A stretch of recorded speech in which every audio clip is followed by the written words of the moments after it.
head women's basketball coach. Who do we have here? Hi, it's Andrea Williams again, head women's basketball coach at Fort Valley State University.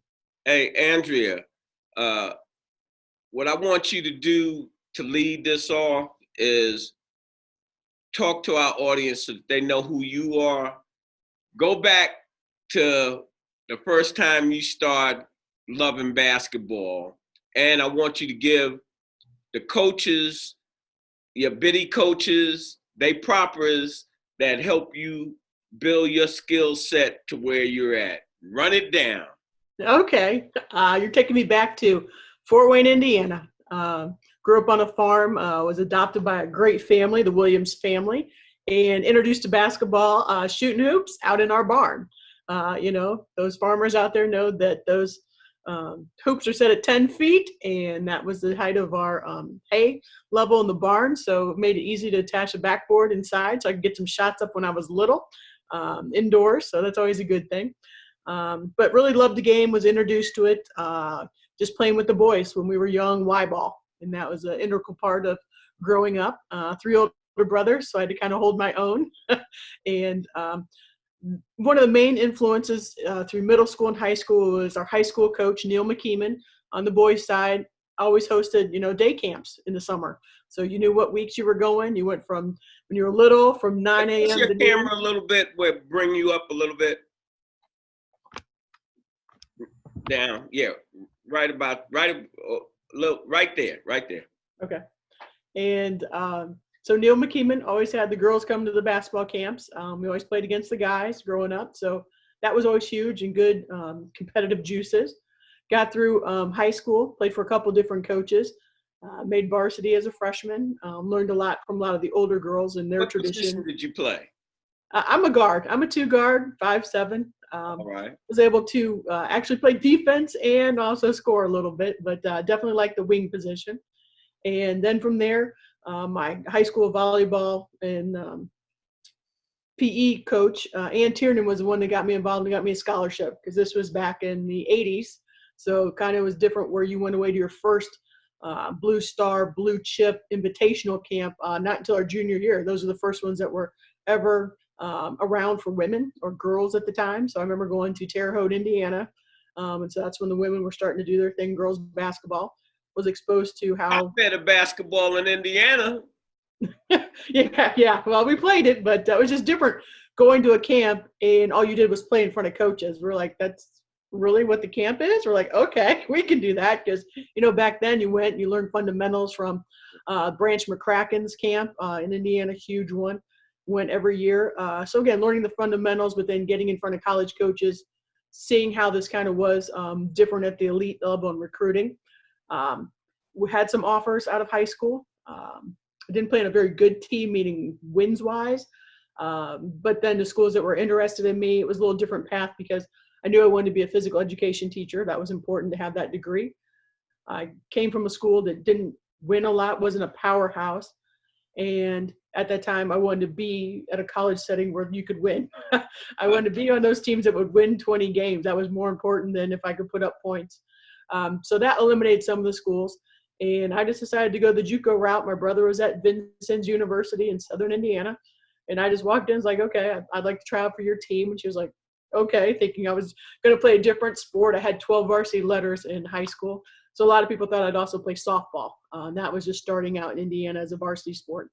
My dad played catcher at IU, Indiana University. So I thought maybe that too, but I really love basketball.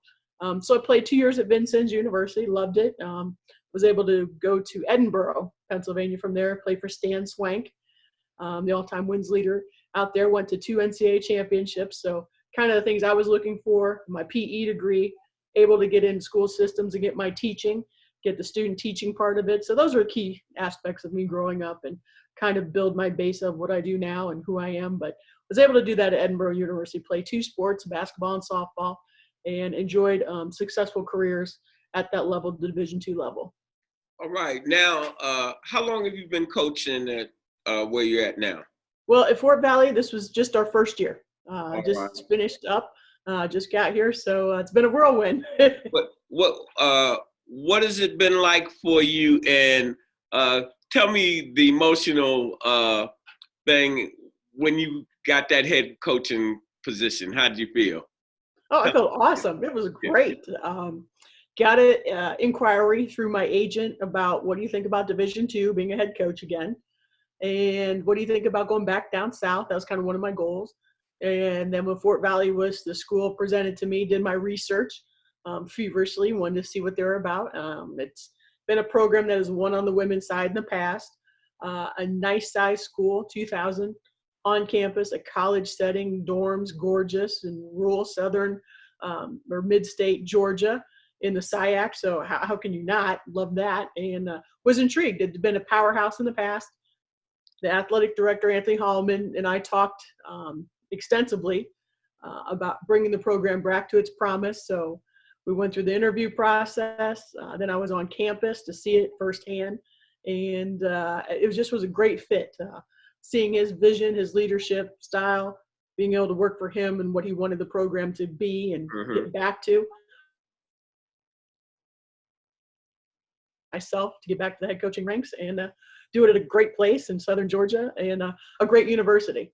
Yeah, tell me this. How has this virus situation affected your program? Would you being a first-year coach and talk about the recruiting process a little bit for you? Okay, yeah, it's thrown everybody for a tizzy. Now I think we're kind of used to what we're having to deal with, the new reality, as they say on the TV as you're watching the news updates. It hurts because our season ended on Wednesday with the SIAC tournament. We got back. We had Thursday and Friday for them to make sure everything was situated because that Friday started our spring break. And so it wasn't a lot of conversations with our kids because I was getting back to recruiting since we were going to be home to see some top kids we were on in the state tournament. And then they all dispersed and went their ways doing their thing. And everybody thought, okay, we'll see you in a week. Then we'll start workouts. Well, while they were gone, it was that Tuesday that the first big, I think, press conference came about, the national one, saying, okay, this is a little different than what everybody thought. So our kids were kind of scattered. And so then we got the message, I think that Thursday, saying we weren't coming back from spring break until the 19th for classes. So we were already going to have a 3-week break. So I texted our team on our team text group chat or chain and made sure they understood that no one was to be coming back to the dorms on campus till March 19th. So it was more informational in the first part of it, just getting my bearing straight, getting my assistant coach's bearing straight, knowing that, okay, we're kind of not really. What was your season like? And the kids that you had on the team this year, were you able to recruit any of them, or they're leftovers? No, I inherited the group. When you take that job, it's your team. Right. And so I came in mid-September on campus to move. The announcement, meet the kids, then within 2 weeks, getting into the gym and doing all the things I need to do with them. After that, getting that going in the right direction and just a whirlwind quick courtship was trying to get my assistant coach in that I wanted. Kept 2 of the assistants on, so we were a staff of 4, and then just getting ready for a month to go play at Troy's exhibition. So it was a whirlwind. This, your style of play, how different was it from the previous coach? And were you able to get the kids to buy in to your system if it was a different system from what they were used to playing in? I think the kids were hungry, especially the senior class. I inherited 6 seniors that we kept on the roster, some talent in different positions. And then my main goal, and with talking with the AD, was also give the seniors a good experience. I mean, this is their last time, their last go around. You know what that feels like. Yeah. And so that was one of our main goals. But I like to play an up-tempo, score a lot of points. I noticed that they hadn't scored a lot of points. I didn't think they had kind of the right players in the system. We then had 2 key freshmen that came in that were signed under the previous coach. And we also brought in a junior that came from a different university, transferred in, was able at the end of the year to get really acclimated to what we're trying to do up tempo, not necessarily pressing because we didn't really go that deep. What kind of offense do you run? I'm a continuity person, just because being with my background at Air Force and some other places, not knowing how many people you can recruit to that school, everybody needs to know the offense. Everybody needs to know the continuities, what we're doing. And we take advantage of some mismatches was the main thing. And get a lot of shots up. I mean, that was How the many thing. scholarships do they allow you to have, or that you actually We are almost at 3, trying to compete with 10 would be the full set for Division II. Right. All right. Because they allow some of the men 9, but the most I've talked to coaches, they've had 4 or 5. Mm-hmm. So you're not that far off the mark. Yeah, we have to get creative with our financial packaging and who we recruit, but we have. Yeah, I'm a past athlete myself. I ran track, and I went to Virginia State my freshman year. Had an 0.7 grade point average. They were out of here, partner. Went to summer school and what have you, and then went to Central State as my alma mater. And being, as you say, creative, they put me on financial aid and some different things. And I was able to basically have a full scholarship. Yep. And how difficult is that for you to make the young athletes understand it doesn't make a difference whether you're on scholarship or not, as long as you're not paying and we're putting some things together? Yeah, you get to be creative. I'm back in the state system, which I haven't been in a while, so you have to use those guidelines, parameters, but we'll use any scholarship. The Thurgood Marshall Scholarship for grants. Atlanta has a grant, so we're 2 hours away from Atlanta. In-state kids, there's a Hope Scholarship if you're over a 3.0. So you got to use all those avenues, and kids don't really care where it's coming from, as long as the parents know here's the bottom line. If I do have to pay, here's what it is. So we try to recruit those academic kids who will be successful in our academic programs for our degrees. How do you feel that your new recruits and these kids coming out of high school understand the importance of the academic part of sports, and that your job depends on performance, and you can't afford to be given a kid that can play well but can't stay academically eligible? Yeah, they have to be able to balance and do it all. That's where our background comes in with recruiting and who we have recruited, coming to the game a little bit late, being able to jump on some good quality kids from some quality high schools. But again, a lot of it, we look for the Hope Scholar, we look for the Scholar Athlete. It usually transcends over to their academic, to their athletic play and how they carry themselves, their time management skills. You get some of that background from the high school coaches that we're talking with. What's her work ethic like?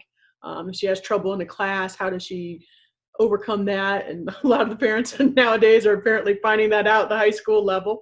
But again, just doing your homework and trying to make that match, because it does matter, and wins do matter. I need to keep my job with winning and having a winning product on the floor. Yeah, because I Cascade Sports, I don't know whether you got a chance to visit our website, cascadesports.tv. We're noted for being, and that's our mantra, we're home of the student athlete. And when I came out of school, they had people taking your SATs, and they had all kinds of shenanigans going on, and it was all about winning. But as sports has developed, the academic part has become essential, no matter how well you play, and getting that across to the kids at an early level. If you come in and you're straight as a freshman, that's going to really help you along the way. Yes, I totally believe that. It's one of the things in my foundations of mentoring the young women that come across our program, graduate from our program. You need to have that degree. You need to have that security to fall back on if you're playing pro and then your pro years are over, or if you don't turn pro in that, but you have your degree, what you want to study, how you want to make your living, so you can be an independent woman, so you can have that confidence. It's a springboard. We bring different executives on and different professionals on to talk about that as it relates to using your athletic scholarship to give you an up on life in general. It's a springboard. You didn't have to pay, and you get that degree that might, you in a field that might take care of you for the rest of your life.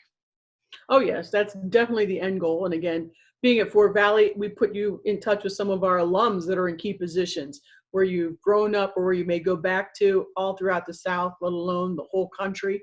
That's huge in the networking aspect. So we incorporate that along with our networking to set these women up for their future. All right. Now let's get on to you've been there a minute. From the other universities, from JUCO to where else had you been at? You mentioned something about Air Force. Yes, I was the head coach at Air Force for 5 years out in the Mountain West. Was part of Jose Fernandez's staff at University of South Florida when we were in the Big East, won the WNIT title in 2009. Let me interrupt you on that. On because I didn't follow the women's, but I'm from New York. I've been out here in Kansas City for since '78. But the Big East, the men, they play rough and ready. How did the bunch of contact? How is the women's side of that Big East? We would live up to that reputation. We do I love that team called Rutgers every year. Right, all right. It was back in the day of the Big East being the Big East. Yeah, right, so, right, yes, right. All right. That's music to my ears. Now I want to get, because you're the HBCU now. Talk about the differences you see in HBCUs. I felt HBCUs and most of the people that I know that have attended, no matter which HBCU you've attended, they have a more nurturing atmosphere. You don't have to really try to fit in. That the people there, they come from the basic same background that you come from. And talk about that and how you feel that affects the kids that first time away from home and all of that, and how that nurturing atmosphere, if they have that down there. I can't say. You talk about it. Oh, they do. They've welcomed me with open arms from day one. And then it's funny when you're going through campus and meeting different constituents, you're like, oh, you're the coach, you're the coach, you're the coach. And yeah, I like that because it's good because you're trying to really blend in and do things and be a part. So the welcoming of our new freshmen, our class, our basketball, and the fact we were able to win some key games and do well this season was huge. Same thing with recruiting. You have those players that are currently on your team, their former high school coaches reach out even more. So I do like that part of the nurturing and the whole family aspect. They really want you to do well whenever you're brought on board to be an employee. We need to continue making Fort Valley what it is and continue that long legacy of the blue and gold. And then just, everybody wants that family atmosphere, and it really is something evident here. I like what you said, the coach. In those type of settings, everybody knows everybody. Everybody that the teachers, you know the students by name, the troublemakers, the jokesters. I'm saying it's a wonderful atmosphere, and what I'm attempting to do with our network is to shed a whole lot of light on that, because our HBCU enrollments have dropped significantly, and the media and our kids are very, they can be influenced through the social media and the overall media apparatus. And these big universities, they put it out there, but when you get there, you're just a number. Mm-hmm. And they don't, by you being at Air Force, it's too large for you to know all the kids. You're really putting your time into what's bringing the bacon home. And mm-hmm. A lot of times the other kids are left out, but in the atmosphere that you're in, is everybody's bringing the bacon. And, yes. And everybody's the family type thing. And that's what I'm trying to bring about in having my HBCU coaches on, and establishing relationships with coaches like yourself, where I can dial you up and say, hey, what's going on down there in the country, girl? Exactly, Carlos. That's what we need. And actually, it's a great time here because we have a new track and field cross country coach. We have a new football coach, new men's basketball coach within a year, myself.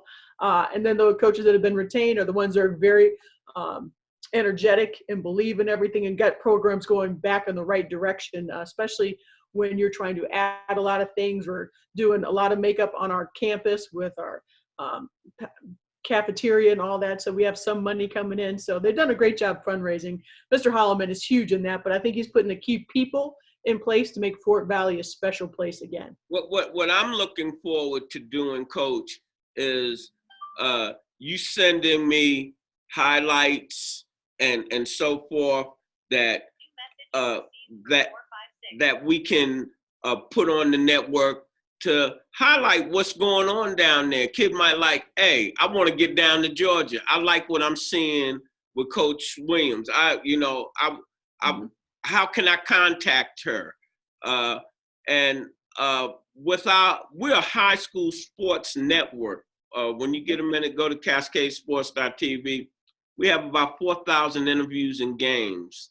And you get a chance to even see some kids that you might not normally see, okay, and want to reach out. And that's what this is all about. Our series with HBCUs. What I would say to you, what would you have on wrapping this up? What parting words would you want to have our audience and our youngsters and other coaches know about you, about what you're trying to bring, and how the young kids can get in contact with you if they see this interview and they might be interested in talking to you about furthering their education and their basketball career? Well, anytime we can talk about Fort Valley and what we're doing in our program, it's huge. So I thank you, Carlos, for reaching out. It's huge, especially during this time. There's going to be a lot more virtual recruiting, but we try to look for any of those avenues to find the right kids that fit our recruiting needs in our school and what would be a good profile, a good match on both ends. Anybody can reach me through our website, andrea.williams@fortvalley.edu. We have a great website run by our SID person, Chris, who helped reach out to you, Chris Myers. Mr. Myers is the A. Yep, exactly. Where I need to be. So I just trust Chris. So it's huge. So again, everybody wants us to do well. You're coming in at a great time to be in the Valley. And again, our job for us was to restore the roar. The Wildcats are here. We're ready to play and stay. And again, we're making some noise and doing some things in the SIAC and the South. But it's a great time to come on to the campus. I'm going to interrupt you one time. Retro, you said that you had some great wins this year. Yeah. Tell me about them real quick before we sign off. Well, we were picked to finish last on our side of the bracket. We ended up finishing third most of the season until the last weekend. We were in second. And it's highlighted by a victory over number 11 Benedict. I mean, they're the best in our league. They're coming on next. See, Coach James does a great job. But I got to get it in there, little stepping stones. But it was exciting for our program. That Saturday, we had a whole bunch of kids groups out. We led the league in attendance per average for conference games. So they support you here in the Valley. So that's all right. That's what our prospective recruits need to know, that they're supporting you. You led the league. What was it like in the locker room after that win over Benedict? That's a little exciting. I didn't even get to the locker room till later because we were bombarded onto the floor. So it's always a good thing. Always a good thing. But yeah, it was great for the program, my assistant coaches who work hard, for our players just believing. And so, I think we're doing some good things. Back retrograde on this, things I left out. How important is it for you to have a good administration behind you? Oh, it's huge. From the hiring, the first talk with Anthony to the vision of the program, his support unwavering throughout the year. He's on the sidelines anytime we're doing something, needs our voice or our face out in the public. He brings us along. He introduces us to the right people. He wants to sell this place as much as we want to help him sell it. So he's been huge fundraiser, great man, great family man. So he supports his athletes tremendously and his coaches. All right.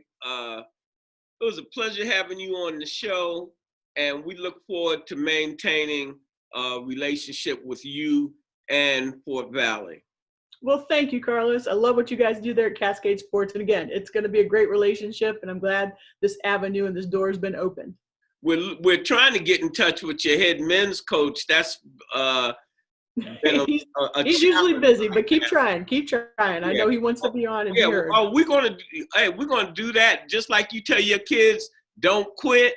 Hey, we're on top of that. No, Coach Carroll's a good one. When this crisis is over, we'll be back at you. And now that I have your personal cell number, I'll be blowing that phone up.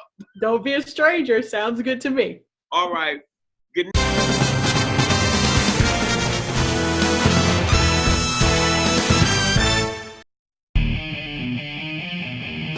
This program is brought to you by the City of Fountains Coaches Association.